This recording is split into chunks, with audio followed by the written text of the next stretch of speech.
जय श्री राम दोस्तों। अब हम करेंगे क्वेश्चन नंबर 7। क्वेश्चन नंबर 7 एक थ्योरम है।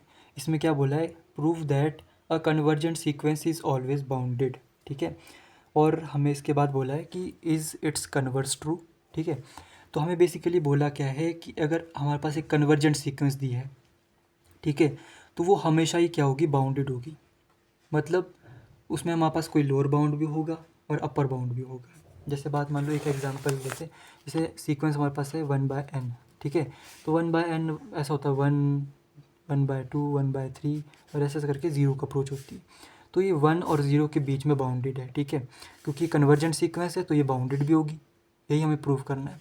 तो ये तो एक एग्जाम्पल है, बट हमें मोटा मोटा ये प्रूव करना है कि जो जो भी हमारे पास कन्वर्जेंट सीक्वेंस होगी ना, वो हमारे पास क्या होगी, बाउंडेड होगी। तो पहला हम ये वाला पार्ट कर लेते हैं। ठीक है, तो कन्वर्जेंट सीक्वेंस की अगर हम डेफिनेशन की बात करें, डेफिनेशन क्या होती है कन्वर्जेंट सीक्वेंस की, एक सीक्वेंस की जो nth टर्म होती है, उसका जो लिमिट पॉइंट होता है वो दोनों सेम ही होता है। तो उसका जो डिफरेंस होता है बहुत छोटा होता है, एप्सिलॉन से भी छोटा, मतलब दोनों सेम होते हैं।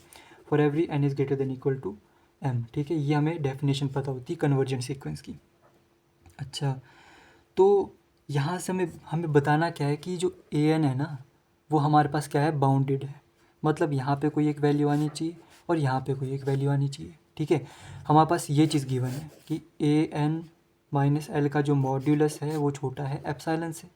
इसका क्या मतलब हुआ कि an माइनस एल जो होगी वो एप्सिलॉन और माइनस एप्सिलॉन के बीच में होगी। ठीक है, तो अगर यहाँ पे हमें an की बात करनी है, nth टर्म की बात करनी है, तो इस l को रिमूव करना पड़ेगा।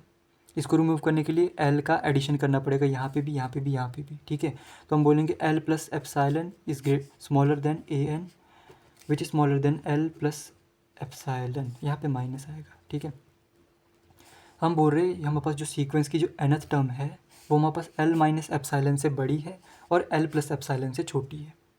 समझ में आई बात? तो ये देखो हुआ क्या, ये तो बाउंडेड हो नहीं गई प्रूफ। ये हमारे पास आ गया इसका लोअर बाउंड, ये आ गया इसका अपर बाउंड। ठीक है, तो हमारे पास अगर कन्वर्जेंट सीक्वेंस है तो उसकी डेफिनेशन ये होती है। अगर डेफिनेशन ये है तो इसको हम इस तरह से खोलेंगे ना, तो ऑटोमेटिकली क्या हो जाएगी, बाउंडेड हो जाएगी। ठीक है, तो हमारे पास कोई भी कन्वर्जेंट सीक्वेंस होगी वो हमेशा ही क्या होगी, बाउंडेड होगी।